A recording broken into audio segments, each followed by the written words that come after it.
ಜನನಿಬಿಡ ದೆಹಲಿ ಮೆಟ್ರೋ ಪ್ಲಾಟ್ಫಾರ್ಮ್ನಲ್ಲಿ ನಡೆದಂತಹ ಘಟನೆ ಪ್ರಯಾಣಿಕರನ್ನ ಒಂದು ಕ್ಷಣ ದಿಗ್ಭ್ರಮೆಗೊಳಿಸಿದೆ.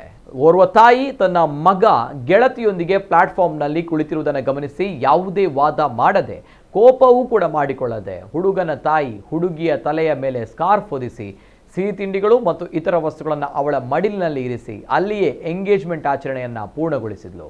ಮೆಟ್ರೋ ನಿಲ್ದಾಣದಲ್ಲಿ ತಕ್ಷಣ ವಾತಾವರಣವೇ ಬದಲಾಯಿತು.